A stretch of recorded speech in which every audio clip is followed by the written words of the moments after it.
Que a graça e a paz de nosso Senhor e Salvador Jesus Cristo seja contigo. Vamos para o estudo do capítulo 13 de Apocalipse, intitulado A Marca da Besta e o Selo do Deus Vivo. Mas antes, no capítulo 12 de Apocalipse, que a gente estudou semana passada, onde vimos a origem do mal, o grande conflito que se originou no céu e a Igreja de Deus. O que ocorre no capítulo 12? Há ali o que chamamos de flashback, onde a profecia volta um pouco no tempo para relatar o que houve, o que aconteceu no céu, como se originou esse conflito. E ela explica também que Satanás queria devorar, tentou matar, usando o Império Romano para destruir a Jesus quando ele nascesse. Nós vemos em Apocalipse 12, verso 4. Então ele perseguiu Jesus.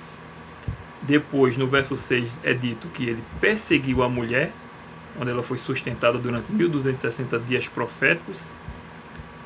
E no verso 13 e 14, dá mais detalhes sobre essa perseguição.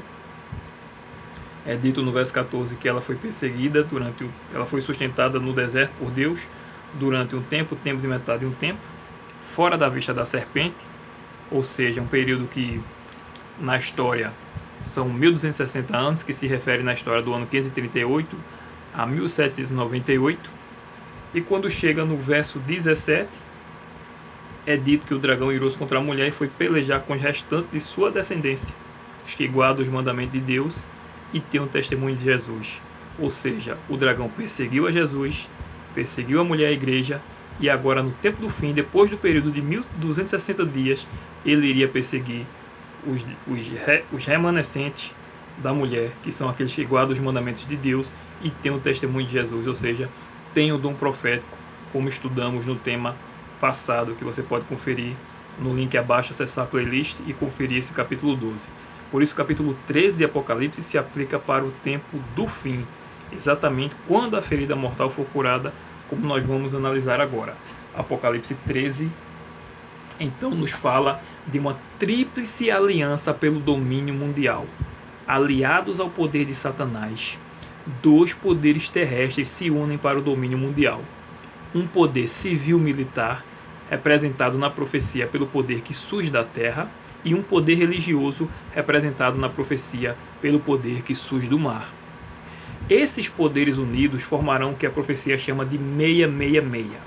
O 666, 666, nada mais é que um falso sistema de adoração, e o que está envolvido em todo o capítulo 13 é a adoração. Ou adoramos a Deus ou adoramos a besta. Nós vemos uma incrível contrafação também aqui de Satanás. Veja, Deus Pai, Deus Filho e Deus Espírito Santo.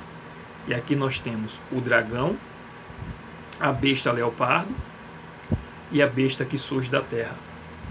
O poder que surge da terra e o poder que surge do mar. Mas quem deu o domínio verdadeiro da terra, e quem tem, aliás, o domínio verdadeiro da terra e do mar? Veja, um poder surge da terra e outro do mar, mas quem tem o domínio verdadeiro? Jesus. Então eles tentam contrafazer isso, eles tentam dominar o mundo nesse tempo do fim. Todo o capítulo 13, Satanás tenta contrafazer o que Jesus estabeleceu. Nós vemos que Jesus recebeu Jesus veio revelar o caráter do Pai, Jesus recebeu todo o domínio, recebeu o trono. E o que é que Satanás fez? Satanás, ele usa essa besta que surge do mar para representá-lo aqui na terra. Ele lhe concede o poder e autoridade e lhe dá o trono. E o Espírito Santo, que veio, assim como Jesus veio para revelar o Pai, o Espírito Santo vem para convencer o mundo do pecado, da justiça e do juízo e levá-los a Jesus. Então vem surgir essa besta da terra, que é o falso profeta, que irá fazer com que o mundo adore a primeira besta, a besta do mar. O Espírito Santo faz com que nós adoremos a Jesus, e a besta da terra, o falso profeta, faz com que seja adorada a besta do mar. O interessante é que o falso profeta não é um poder religioso, o falso profeta é um poder político. O poder religioso é a besta do mar, é o anticristo. Apocalipse 13, verso 1 e 2 é dito Vi emergir do mar uma besta que tinha 10 chifres e 7 cabeças, e sobre os chifres 10 diademas, e sobre as cabeças nomes de blasfêmias. A besta que vi era semelhante a leopardo, com pés como de urso e boca como de leão. E deu-lhe o dragão o seu poder, o seu trono e grande autoridade. Água ou mar em profecia significa multidões, povos e nações. Na fúria de Satanás contra o povo santo, vimos no capítulo 12 de Apocalipse, verso 15, que ele lança muita gente contra a igreja a fim de destruí-la. Só que a terra socorre a igreja, e então ele se põe sobre a areia do mar. Na sequência, nesse capítulo 13, ele suscita agora da terra, que havia socorrido a mulher, a igreja, outra perseguição. No verso 1 de Apocalipse 13, surge do mar um poder, que é o mesmo poder perseguidor do final do capítulo 12. Mas agora teremos mais detalhes desse poder. É interessante notarmos também a semelhança que existe dessa visão com a visão do capítulo 7 de Daniel. Daniel também viu o mar agitado, e dele subiram 4 animais. O animal terrível e espantoso, que Daniel não conseguiu encontrar semelhança com nenhum outro animal, desse animal é que surge o chifre pequeno.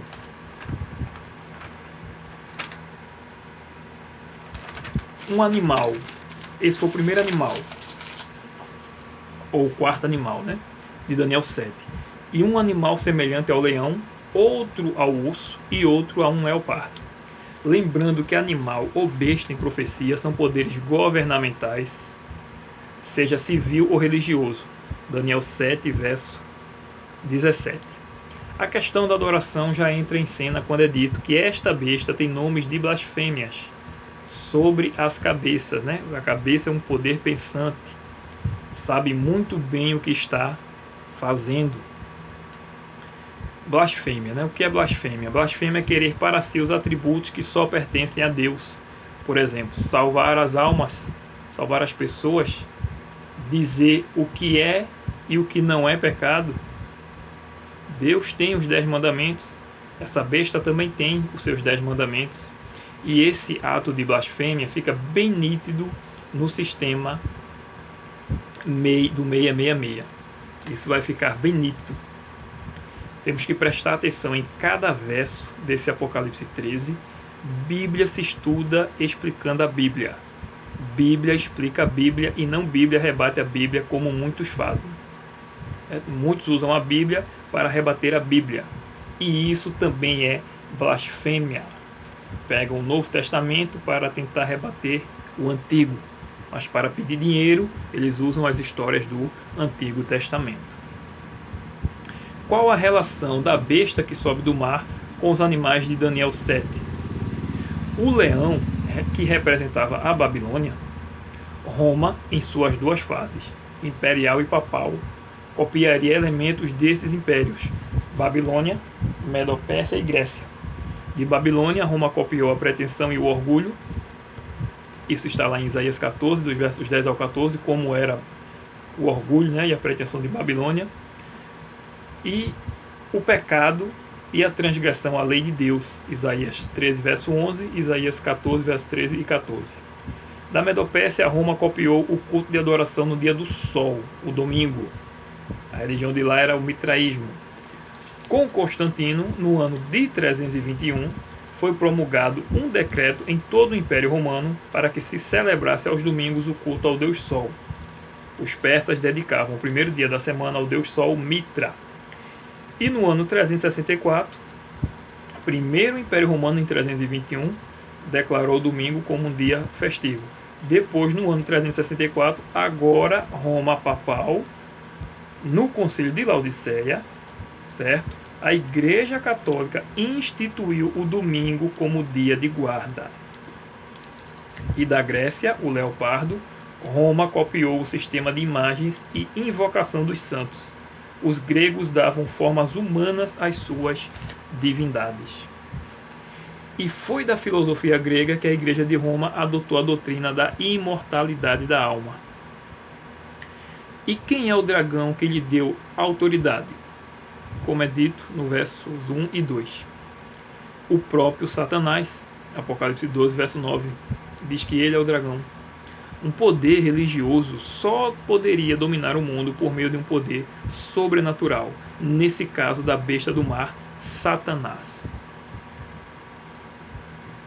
Ainda em relação aos animais de Daniel 7, essa besta do mar, assim como o quarto animal, também dominaria o mundo e teria fortes semelhanças com o chifre pequeno que surge desse animal.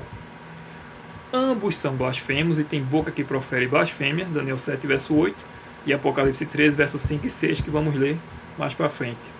Ambos fazem guerra contra os santos de Deus, Daniel 7, versos 21 e 25, e Apocalipse 13, versos 5 e verso 7, e pelo mesmo período de tempo, que na história é o mesmo tempo, 42 meses proféticos, 1260 anos. Ambos têm o mesmo destino, a destruição. Em Daniel 7, 25, mudaria os tempos e a lei, e em Apocalipse 13, difama o santuário. Verso 6.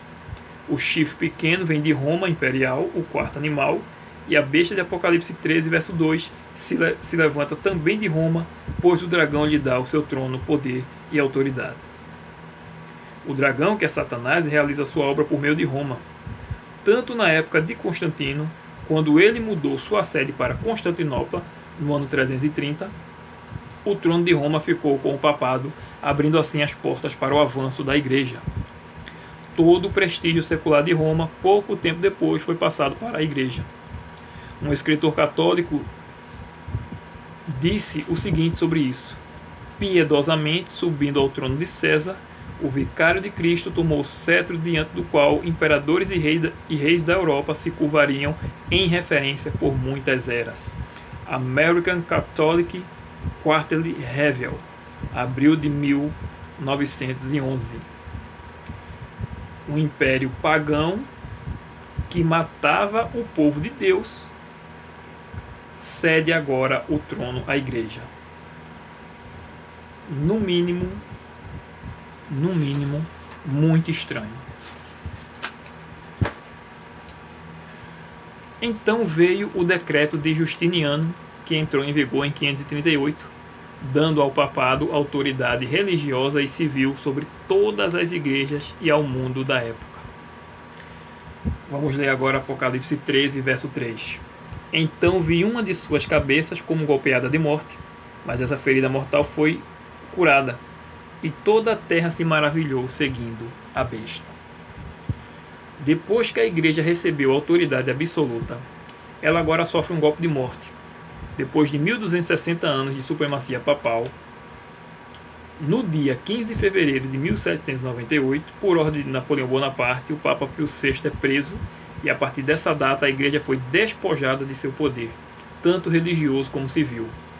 O Papa morreu na prisão e foi promulgado um decreto de que nenhum sucessor poderia tomar o seu lugar. Por isso a Bíblia chama de ferida de morte, e por isso as pessoas achavam que o papado nunca mais iria se levantar, e muito menos com o poder de anteriormente. Cumpre-se aqui as palavras proféticas de Apocalipse 13, verso 10. Se alguém leva para cativeiro vai. Se alguém matar a espada, necessário é que seja morto a espada. Aqui está a perseverança e a fidelidade dos santos. Aleluia! A espada da França levantou o papado no ano 508 e a espada da França derrubou o papado. Mais uma vez, lembrando essa contrafação, né? Trono, poder e autoridade. Jesus recebeu o trono, poder e autoridade do Pai, enquanto Satanás deu o seu trono, poder e autoridade ao Papa. E assim como Jesus morreu e ressuscitou, na contrafação de Satanás, a ferida mortal seria curada. E isso começou a acontecer com o Tratado de Latrão em 1929. O Vaticano passou a ser reconhecido como Estado soberano. A partir daí, o Vaticano conseguiu reconquistar grande parte de sua autoridade política, com forte influência no cenário mundial. E de acordo com a profecia, ele será novamente o grande protagonista nas decisões mundiais.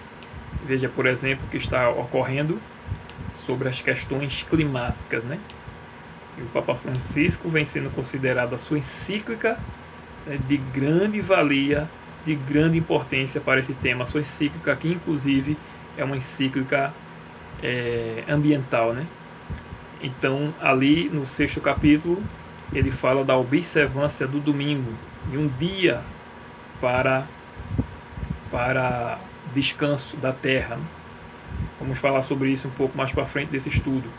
Vamos ler agora Apocalipse 13, dos versos 3 novamente ao verso 9. Então vinha uma de suas cabeças como golpeada de morte, mas essa ferida mortal foi curada, e toda a terra se maravilhou seguindo a besta. E adoraram o dragão, porque deu a sua autoridade à besta. Quem adora o Papa está adorando a Satanás. Também adoraram a besta, dizendo: quem é semelhante à besta? Quem pode pelejar contra ela? Foi-lhe dada uma boca que proferia arrogâncias e blasfemas e autoridade para agir 42 meses. Muita gente aplica só esse verso para a idade medieval, exatamente dos 42 meses proféticos. Mas vemos aqui que o contexto, tanto do capítulo 13, quando a gente pega do capítulo 12 também, o contexto aqui é o fim dos tempos, é quando a ferida mortal será curada. Verso 6, e abriu a boca em blasfêmias contra Deus, para lhe difamar o nome e difamar o tabernáculo, a saber os que habitam no céu. A doutrina do santuário celestial, onde Jesus intercede por nós, ela é difamada. Colocaram um homem como intercessor entre Deus e os homens, e colocaram um homem também para ouvir as confissões dos pecados não são confessados a Deus, diretamente a Jesus. Colocam também santos como intercessores, e com isso a doutrina do santuário ela é difamada, e os que habitam no céu também são difamados. Verso 7, foi-lhe dado também que pelejasse contra os santos e os vencesse. Deu-se-lhe ainda autoridade sobre cada tribo, povo, língua e nação. Verso 8, e adorá-la-ão todos os que habitam sobre a terra, aqueles cujos nomes não foram escritos no livro da vida do Cordeiro que foi morto desde a fundação do mundo. Aqui nós vemos que o plano da salvação já estava estabelecido desde antes da fundação do mundo, e vão adorá-los, vão adorar a besta e o dragão apenas aqueles que não têm o seu nome escrito no livro da vida, aqueles que rejeitaram a salvação. Verso 9, se alguém tem ouvidos, ouça. Expressão muito forte, né? Se alguém tem ouvidos, ouça, ou seja, escute, preste atenção. O que está em jogo aqui é a eternidade, é a salvação. Muitas pessoas se acham, né, muito forte espiritualmente, mas quando vem esse grande tempo de prova, como a gente vai ver mais abaixo, que o pão e a água for negado, que você vai ter que passar por um período sem comer, será que você realmente vai estar preparado? Como é que está a sua comunhão com Deus, né? O que é que você está fazendo para manter a sua comunhão com Deus, manter o seu nome no livro da vida, né? E aqui nós vemos que todo o contexto é adoração. Simbolicamente falando aqui, quando fala de difamar o nome de Deus, a gente vê uma alusão ao 3º mandamento, quando é proibido falar o nome de Deus em vão. Outra coisa também sobre o santuário do céu, quando eles anulam a lei de Deus, que é o que eles vão tentar fazer agora no tempo do fim, anular, mudar a lei de Deus. Deus tem os 10 mandamentos, a Igreja Católica tem os seus 10 mandamentos. Quando você compara os 10 mandamentos da Bíblia, de qualquer Bíblia, seja evangélica ou católica, e compara com os 10 mandamentos do catecismo, você vai ver que está alterado. Arrancaram o 2º mandamento. No lugar do mandamento do sábado, colocaram o mandamento do domingo. Um dia espúrio, um dia que não tem a bênção do Senhor Jeová. E para ficar com 10, dividir o último mandamento, que fala contra cobiçar as coisas alheias, dividir em 2, proibindo cobiçar as coisas alheias e a mulher do próximo, quando na verdade é um mandamento só. E além de colocar um homem, né, um homem falho, um homem pecador, como o representante legítimo de Deus, no lugar de Jesus. Terrível.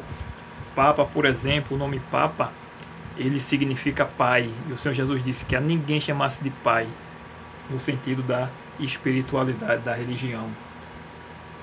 Apocalipse 13, verso 11. Vi ainda outra besta emergir da terra, possuía 2 chifres, parecendo cordeiro, mas falava como dragão. Então, enquanto os animais de Daniel 7 e a besta leopardo de Apocalipse emergem do mar, representando que surgiriam de regiões altamente populosas, essa emerge da terra, simbolizando uma população escassa e que surgiria após o domínio da besta leopardo, a besta do mal, ou seja, após aquele período de 1260 anos, né? Desde o fim da Segunda Guerra Mundial, os Estados Unidos da América são a nação mais poderosa do planeta. Interessante notar que isso é após do fim da supremacia papal, como já foi dito, e após a ferida mortal começar a ser curada, exatamente após a Segunda Guerra Mundial, né, que ocorreu, se não me engano, dos anos 1939 a 1945, e a ferida mortal começou a ser curada a partir de 1929. Então, a única nação que surge como poder mundial nesse período é exatamente os Estados Unidos da América, certo? Interessante também que o mundo copia tudo dos Estados Unidos. Copia a sua comida, copia as músicas, os filmes, o idioma é o mais falado em todo o mundo, o dólar é muito valioso e milhões de pessoas sonham em ter cidadania americana. Tem até um ditado que diz que se os Estados Unidos espirrar, o resto do mundo fica gripado. O fato de ter 2 chifres pode ser uma referência à liberdade civil e religiosa prometidas pela Constituição americana. Os chifres desta besta não têm coroas, indicando que esse país não teria rei nem papa, mas seria uma república ou um poder democrático, como hoje se vê. Embora a nação tenha sido fundada sobre princípios de liberdade religiosa, demonstrando uma gentileza cristã, simbolizada pelo Cordeiro, chegará o tempo que isso vai mudar. Então a nação falará como o dragão, como Satanás, e se tornará um poder opressor, perseguidor. Apocalipse 13, verso 12.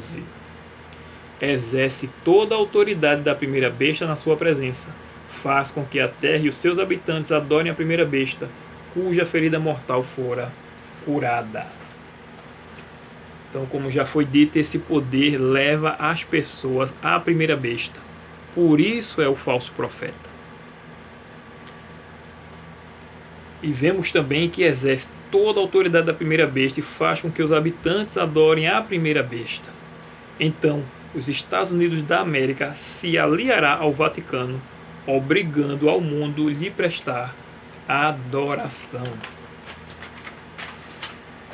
Apocalipse 13, verso 13. Também opera grandes sinais, de maneira que até fogo do céu faz descer a terra diante dos homens. A Bíblia deixa claro que o fato de tal religião operar grandes milagres não é comprovação que isso vem de Deus.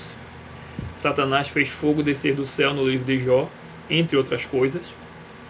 Esse texto também nos indica uma imitação do Espírito Santo, quando houve o Pentecoste no livro de Atos. No relato de Atos, o Espírito Santo desceu como em forma de línguas de fogo e se manifestou depois em sinais miraculosos. Os Estados Unidos são o berço do pentecostalismo e da renovação carismática. Por meio do falar em línguas estranhas, milagres e curas, esses movimentos religiosos pretendem reproduzir o verdadeiro Pentecostes.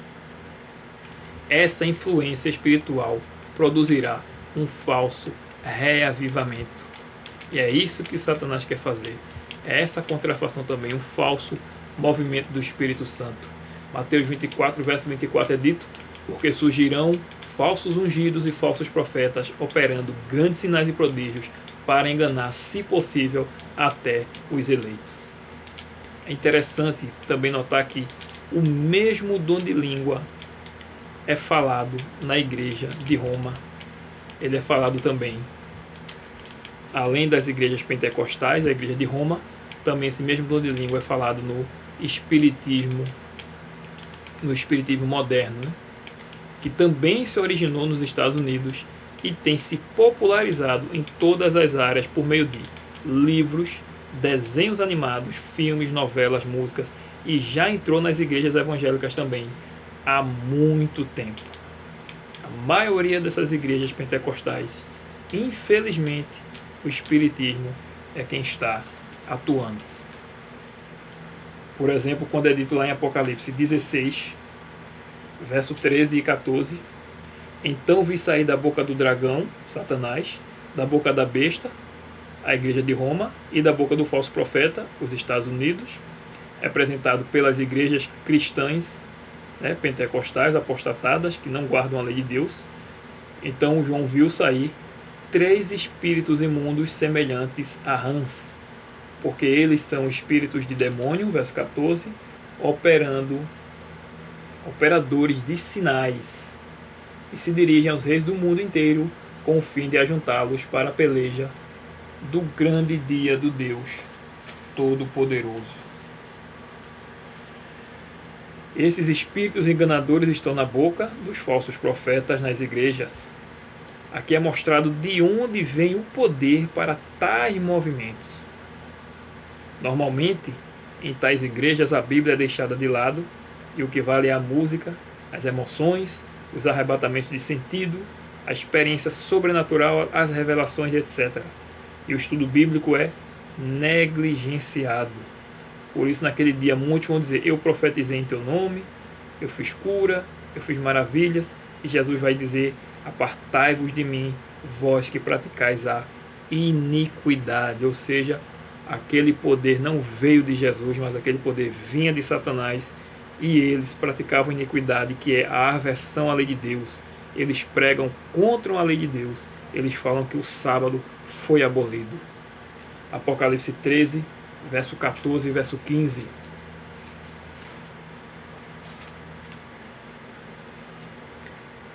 Seduz os que habitam sobre a terra por causa dos sinais que lhe foi dado executar diante da besta, dizendo aos que habitam sobre a terra que façam uma imagem à besta, aquela que, ferida a espada, sobreviveu.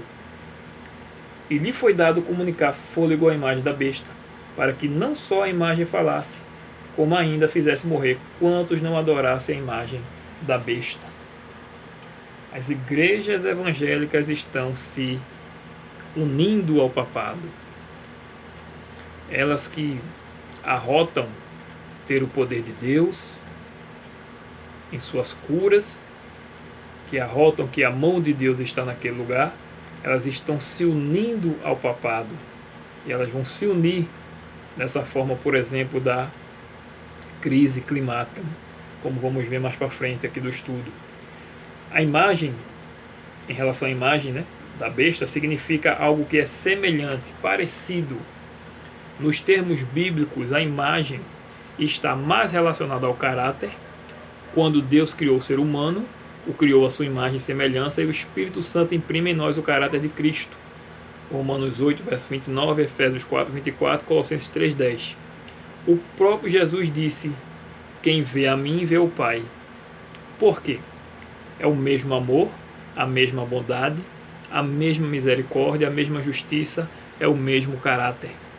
A imagem da besta será formada quando se unirem o governo e a igreja, simbolizados por Estados Unidos e Vaticano.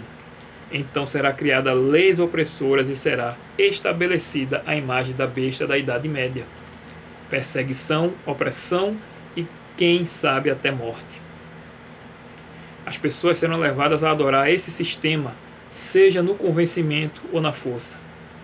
Será uma adoração forçada, uma submissão a essa autoridade. Será criada uma lei que vai conflitar descaradamente com a lei de Deus, os 10 mandamentos. Então aqui a gente vê mais uma vez a contrafação no verso 15, quando fala do fôlego à imagem da besta, lembrando Gênesis 2, quando diz que Deus soprou-lhe nas narinas do homem o fôlego de vida, e Apocalipse 11, 11, quando as duas testemunhas do Antigo e Novo Testamento são arrebatados para o céu e recebem novo fôlego. Então veja, todo o contexto aqui, essa contrafação, todo o contexto aqui do capítulo 13 é a adoração. E a grande questão é a lei de Deus. Você vê aqui a adoração, você vê a blasfêmia, você vê palavras que se repetem muito, que é a adoração, blasfêmia, adoração, blasfêmia. É exatamente isso. Quando fala do Apocalipse 3, verso 6, fala blasfêmia, novamente lembrando, terceiro mandamento. Verso 8 fala da adoração, primeiro mandamento. Só terás um Deus diante de mim. Não terás outros deuses diante de mim, só terás um Deus, que é o Senhor Jeová. O verso 15 fala de fazer morrer, ou seja, o sexto mandamento, não matarás. Fala de fazer imagem, de prestar adoração, segundo mandamento. Outra coisa interessante também, quando Daniel teve o sonho lá em Babilônia, quando Nabucodonosor teve o sonho, Daniel interpretou e falou da estátua, né, a cabeça de ouro e os peitos de prata, os quadris de bronze e as pernas de ferro e os pés de ferro misturado com barro, e a cabeça era a Babilônia. Aquele sonho foi o que? Aquele sonho foi a palavra de Deus para Nabucodonosor, mas quem interpretou foi exatamente o seu servo Daniel. Então o que o rei fez? O rei usou a palavra de Deus, usou o sonho, mas ele fez uma contrafação. Em vez de ele fazer como estava no sonho, ele usou a estátua toda de ouro, simbolizando que o reino dele não passaria. Aquilo foi uma afronta, usou a palavra de Deus, né, de maneira distorcida, podemos dizer assim. Então todo o contexto é adoração, lembrando que é uma tríplice aliança: o dragão, a besta leopardo e a besta da terra. Agora Apocalipse 13, versos 16 a 18. A todos os pequenos e os grandes, os ricos e os pobres, os livres e os escravos, faz que lhes seja dada certa marca sobre a mão direita ou sobre a fronte, para que ninguém possa comprar ou vender, senão aquele que tem a marca, o nome da besta ou o número do seu nome. Aqui está a sabedoria. Aquele que tem entendimento, calcule o número da besta, pois é número de homem. Ora, esse número é 666. Vamos começar detalhando a expressão sobre a mão ou sobre a fronte, né? São 4 detalhes aqui nesses versos. Essa expressão sobre a mão ou sobre a fronte, a marca, o nome e o número. Apocalipse 13, verso 16, para a gente ler de novo.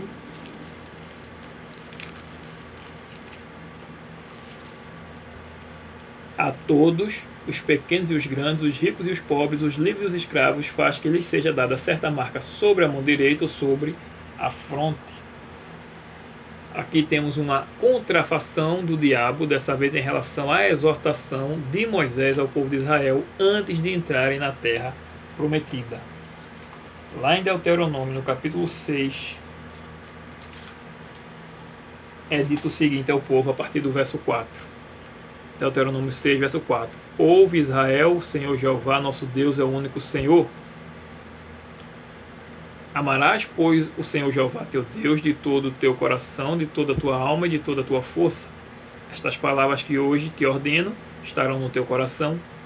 Tu as inculcarás a teus filhos, e delas falarás assentado em tua casa e andando pelo caminho, e ao deitar-te e ao levantar-te. Também as atarás como sinal na tua mão, e te serão por frontal entre os olhos. Então é uma marca simbólica. Na mente ou fronte simboliza que a pessoa compreendeu totalmente a questão e aceita. E na mão significa que ela vai realizar aquilo que foi designado. No caso de Deus é uma exortação, uma recomendação, pois Deus não força ninguém. No caso de Apocalipse 13, na tríplice aliança do mal, dragão, besta do mar e da terra, é uma adoração forçada. Muitos aceitarão por medo, por covardia. Voltando para Apocalipse 13, vamos ler de novo os versos 16, 17 e 18. A todos os pequenos e os grandes, os ricos e os pobres, os livres e os escravos, faz que lhes seja dada certa marca sobre a mão direita ou sobre a fronte, para que ninguém possa comprar ou vender, senão aquele que tem a marca, o nome da besta ou o número do seu nome. Lembrando que a marca estará sobre a mão ou sobre a fronte, uma marca simbólica. É um simbolismo, né? A mão e a fronte simbólica, né? A marca será uma marca real, mas o que é essa marca? Verso 18, aqui está a sabedoria, aquele que tem entendimento calcula o número da besta, pois é número de homem. Ora, esse número é 666. A marca é o sinal de sua autoridade. Estará na fronte. O nome e o número. O que seria isso? Vamos começar pelo nome. O nome na Bíblia está associado ao caráter. Apocalipse 14, verso 1, por exemplo, depois que João tem essa cena assustadora da tríplice aliança do mal, ele vê uma cena gloriosa. Olhei, Apocalipse 14, verso 1, olhei e eis o Cordeiro em pé sobre o monte Sião, e com ele 144.000, tendo na fronte escrito o seu nome e o nome de seu Pai. Ter o nome de Deus e de Cristo na fronte é ter ou resplandecer o caráter de Deus e de Jesus. É a bondade, a misericórdia, é amar o pecador, mas aborrecer o pecado. Salmo 91, por exemplo, e o verso 14, é dito o seguinte: porque, falando do livramento no tempo do fim, porque a mim se apegou com amor, eu o livrarei. Pô-lo-ei a salvo, porque conhece o meu nome. Conhece que o nome de Deus é Yahweh, Yahvé, YHWH? Não. Conhece o nome de Deus porque conhece o caráter de Deus. E há uma promessa de salvação para aqueles que conhecem de fato o seu caráter. Em meio às dificuldades e lutas e injustiças da vida, se apegam a Deus e confiam inteiramente nele, pois sabem que Deus é justo e buscam viver sem pecado, porque sabem que Deus é santo. Satanás tem deturpado o caráter de Deus, mas o povo de Deus conhece a Deus. É Satanás quem está mexendo nos elementos da natureza, trazendo as calamidades. E o povo pensa que é Deus, porque assim Satanás faz pensar que seja o Senhor. Por exemplo, esse mesmo poder, eles dizem que Deus vai queimar o ser humano por toda a eternidade. É interessante, né? A pessoa vive 80 anos na vida, 30 anos, não aceitou a Jesus, né? Jesus deu a vida a ele fez a escolha dele de não andar nos caminhos do Senhor, e ele viveu 30, 40, 80, 100 anos, vamos dizer assim, e agora por conta disso ele vai queimar por toda a eternidade. Ele vai queimar por 100 anos, 200 anos, 1000 anos, 1 bilhão de anos, 1 trilhão de anos, 1 zilhão de anos. Qual é a lógica que tem isso? E qual é a justiça que tem isso? Até a justiça humana, no papel pelo menos, seria mais justa. Deus deu livre-arbítrio, a pessoa escolheu a condenação eterna, ou seja, ela vai queimar até deixar de existir. A condenação eterna é exatamente isso, a morte eterna, que tanto é falada, por exemplo, em Apocalipse 20, a segunda morte, a morte eterna. Deus é justo, Deus é santo, Deus é amor e não criou ninguém para ficar queimando eternamente, mas sim para viver eternamente. Tudo isso é doutrina de Satanás para deturpar o caráter de Deus. Então, tanto aqueles que criaram um falso sistema de adoração, como aqueles que aceitam, esses têm o nome da besta, que é o seu caráter. E agora o número da besta. O número da besta é 666, 666. Mas ainda falando do nome, tem uns versos interessantes em Êxodo 23, quando o Senhor diz ao povo, deixa eu ver se é Êxodo 23,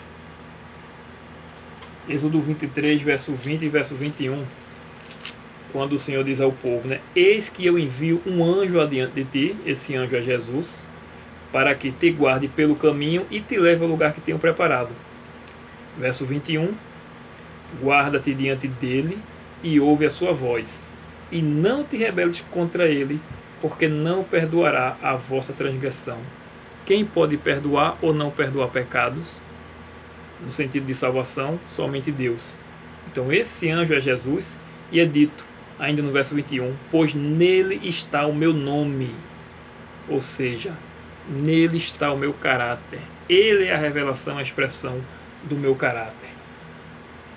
E ainda aqui em Êxodo, no capítulo 33, quando Moisés pede para ver a glória de Deus, o Senhor responde a ele, disse o Senhor Jeová a Moisés, farei também isto que disseste, porque achaste graça aos meus olhos, e eu te conheço pelo teu nome.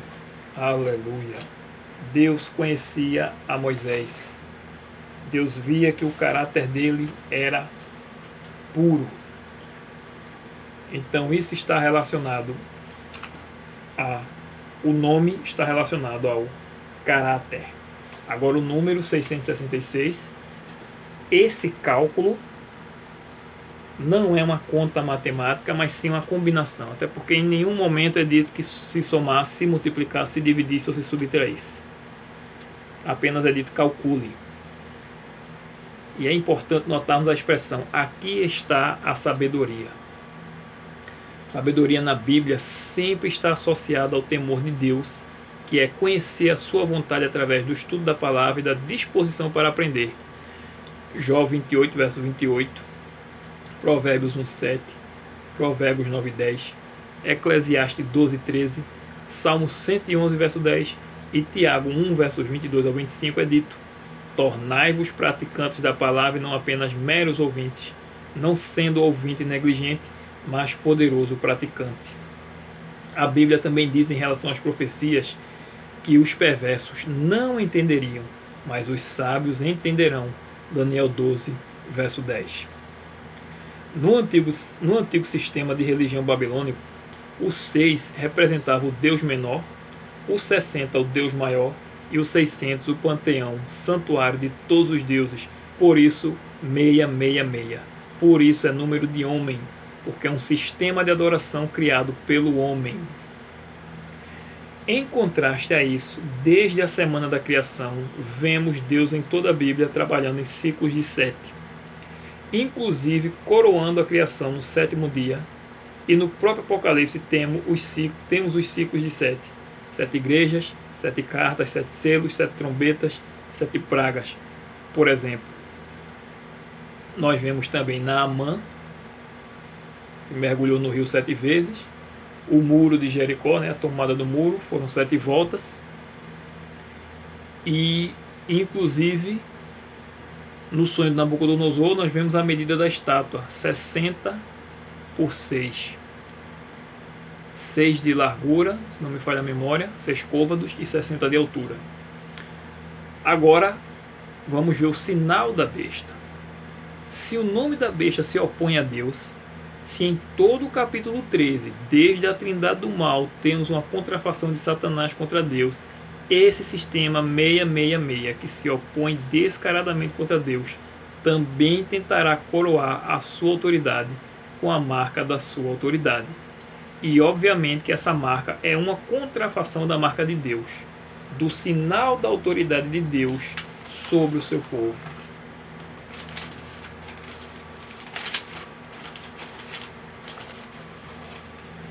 Apocalipse 7, versos 2 e 3, nos é dito o seguinte: vi outro anjo que subia do nascente do sol, tendo o selo do Deus vivo, e clamou em grande voz aos 4 anjos, aos quais fora dado fazer dano à terra e ao mar, dizendo: não danifiqueis nem a terra, nem o mar, nem as árvores, até selarmos na fronte os servos do nosso Deus.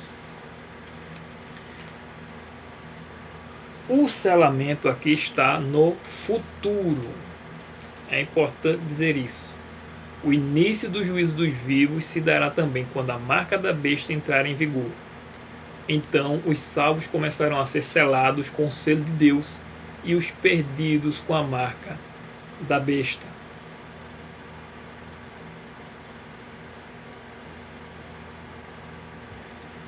É interessante também saber que o selo do Deus vivo não é o Espírito Santo. Quando é falado lá em Efésios, no capítulo 1, versos 13 e 14, fica claro que é o Espírito Santo da promessa que foi no dia do Pentecoste. O selamento dos salvos é com o selo do Deus vivo e não com o selo do Espírito Santo. Aqui Apocalipse fala do selo do Deus vivo. E o Espírito Santo também não é um selo. O Espírito Santo é Deus. E esse selo do Espírito Santo só é dado aos que obedecem. Atos 5, verso 32. E o selo de Deus é relacionado a julgamento. Julgado, selado, julgado, inocentado. O Espírito Santo, ele nos sela, pois ele convence do pecado, da justiça e do juízo. Ele não é um selo. A Bíblia aqui fala do selo do Deus vivo. Apocalipse 9, verso 4, é dito: E foi-lhes dito que não causassem dano a Eva, nem a qualquer coisa verde, nem a árvore alguma, e tão somente aos homens que não têm o selo de Deus sobre a fronte. Esses versos nos dá a entender que o selo de Deus deve ter relação com a sua lei, conforme os versos lidos também em Deuteronômio. Deuteronômio 6, versos 4 a 8. Lá em Isaías, capítulo 8, temos um verso curioso também, que nos dá luz sobre esse selo. Isaías 8, verso 16 é dito: resguarda o testemunho, ou seja, o dom de profecia, sela a lei no coração dos meus discípulos. O selo ou sinal do Deus vivo está em relação à sua lei. O povo de Deus é um povo distinto do mundo em tudo. É um povo fiel que vive conforme os princípios bíblicos e não do mundo, e isso se tornará ainda mais evidente na medida que o mundo caminha para o fim. Lá em Ezequiel 20, é um texto que muitos que estão na igreja evangélica não gostam. É dito aqui, Ezequiel 20, verso 12: também lhes dei os meus sábados para servirem de sinal entre mim e eles, para que soubessem que eu sou o Senhor que os santifica. Ou seja, Deus deu um sinal entre ele e o seu povo, para que soubessem que Deus é quem os santifica. Esse sinal é um dia da semana, é um sábado. Aqui no verso 12, aqui é dito que Deus deu, e é dito presente, para servirem.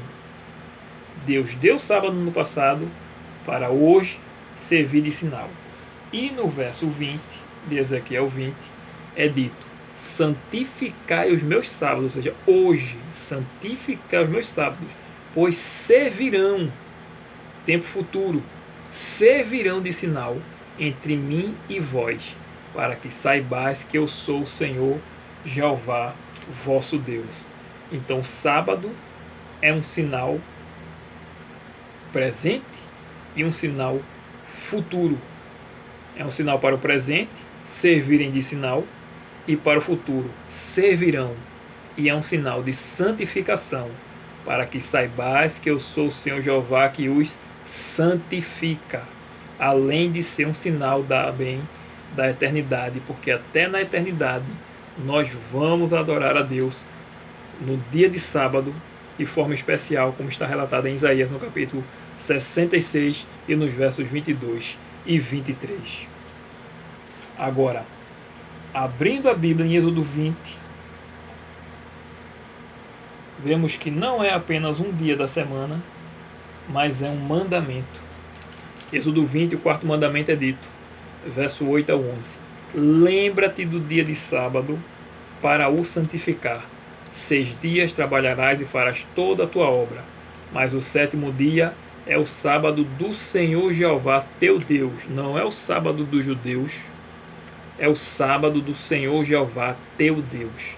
não farás nenhum trabalho, nem tu, nem o teu filho, nem a tua filha, nem o teu servo, nem a tua serva, nem o teu animal, nem o forasteiro das tuas portas para dentro, nem o forasteiro. Isso aqui fica claro que o mandamento é também para o gentio. Verso 11. E por que ninguém poderia trabalhar nesse dia? Por que Deus deu descanso ao povo nesse dia? Deu esse presente. Porque em 6 dias fez o Senhor Jeová os céus e a terra, o mar, e tudo o que neles há, e ao 7º dia descansou. Por isso o Senhor Jeová abençoou o dia de sábado e o santificou. O sábado, portanto, é um sinal, um memorial da criação, que viemos de Deus e não do macaco. Viemos do jardim do Éden, não do jardim zoológico e nem do acaso. Somos uma obra criada por Deus, bem planejada. E é também sinal de que é o Senhor Jeová que nos santifica, é o sinal de que Deus, o Senhor Jeová, o Criador, é o nosso Deus. Agora você deve estar pensando, por que os pregadores não ensinam isso? Isso também está profetizado no capítulo 22 de Ezequiel. Ezequiel 22, verso 26, temos a resposta por que os pregadores não ensinam isso. É dito: os seus sacerdotes transgridem a minha lei e profanam as minhas coisas santas. Entre o santo e o profano não fazem diferença. Colocam músicas do mundo dentro da igreja, por exemplo. Nem discernem o imundo do limpo, ou seja, não fazem diferença entre o animal imundo e o animal limpo, o que se pode e o que não se pode comer.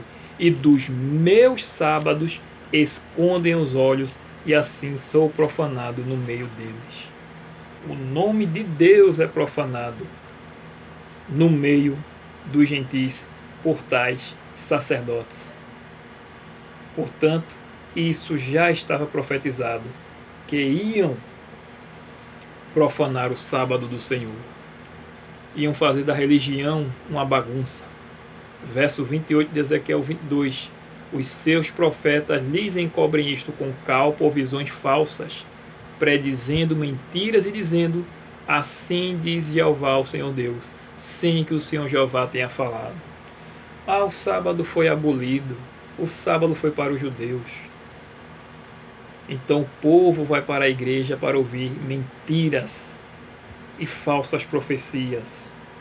Se o sinal de Deus é o sábado, um dia da semana, obviamente o sinal da besta também será um dia da semana. E que dia é esse? Deixemos que a própria Igreja Católica nos diga.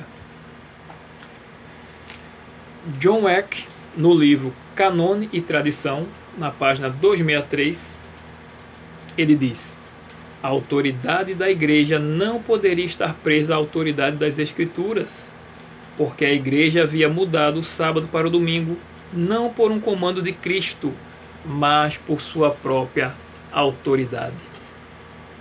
Kansas City Catholic, 9 de fevereiro de 1893. A Igreja Católica, por sua própria infalível autoridade, criou o domingo como dia santificado para substituir o sábado. Agora, Catholic Press, Sydney, Austrália, 25 de agosto de 1900. O domingo é uma instituição católica e sua observância só pode ser definida por princípios católicos. Do princípio ao fim das Escrituras, não é possível encontrar uma única passagem que autorize a mudança do culto público semanal do último para o primeiro dia da semana. Portanto, a Bíblia não autoriza essa mudança. Esse é o sinal da besta, a marca de sua autoridade no mundo cristão e brevemente no mundo social. The Convert's Catechism of Catholic Doctrine, acho que é assim que se pronuncia, 25 de dezembro de 1910. Observamos o domingo em vez do sábado, porque a Igreja Católica, no Concílio de Laodiceia, 364, transferiu a solenidade do sábado para o domingo. Reverendo Peter Geierman. Vejamos o que os próprios líderes católicos falam dos evangélicos que guardam o domingo. O protestantismo, ao descartar a autoridade da Igreja, não tem boas razões para sua teoria do domingo e devia, logicamente, guardar o sábado. O costume da observância do domingo repousa sobre a autoridade da Igreja Católica e não sobre um texto explícito da Bíblia. Esta observância permanece como uma lembrança da Igreja-mãe, da qual as seitas não católicas se originaram, tal como um garoto que foge de casa, mas ainda carrega em seu bolso uma fotografia da mãe. Esse foi John O'Brien. Estes e outros assuntos similares não cessaram em virtude dos ensinamentos de Cristo, pois ele declarou que não veio destruir a lei, e sim para cumpri-las, mas foram modificados pela autoridade da Igreja. Gaspare de Fosso, Concílio de Trento, em 18 de janeiro de 1562. Mas isso também, essa alteração da lei, como já foi dito, também já estava profetizada. Lá em Daniel 7, falando das ações do chifre pequeno, que é exatamente a Igreja de Roma, é dito: proferirá palavras contra o Altíssimo, magoará os santos do Altíssimo e cuidará em mudar os tempos e a lei.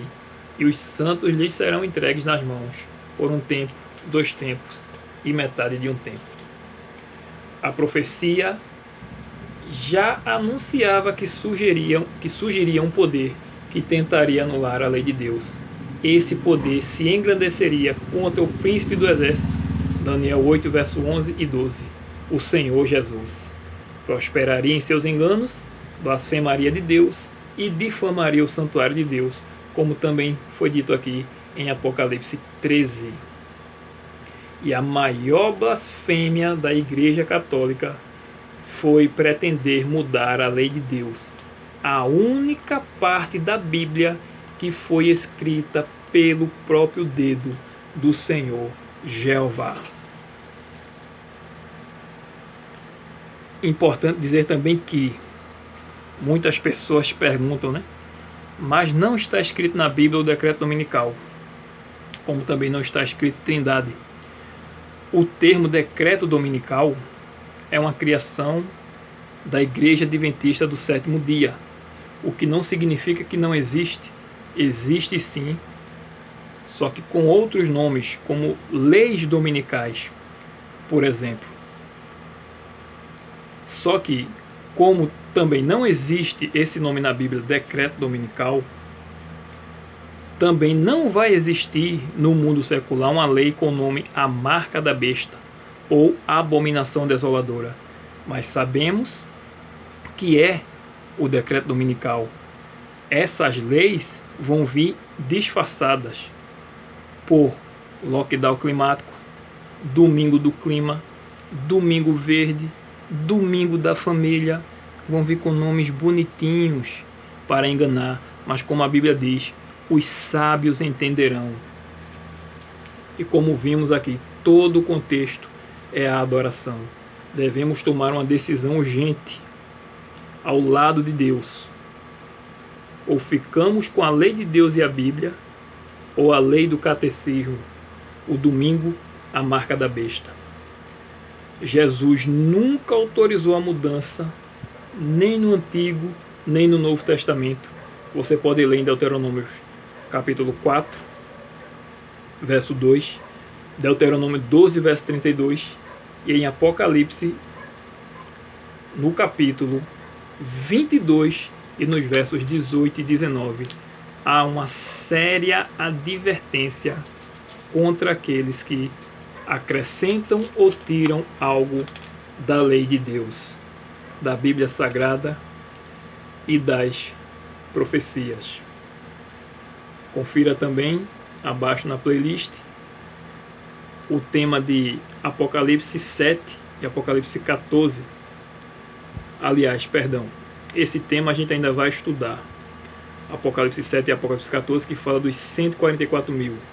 Vamos falar um pouco mais também sobre o selo de Deus, né? Os selados. Portanto, hoje é o dia de tomarmos uma decisão ao lado de Cristo. Que Deus seja louvado na minha e na tua vida,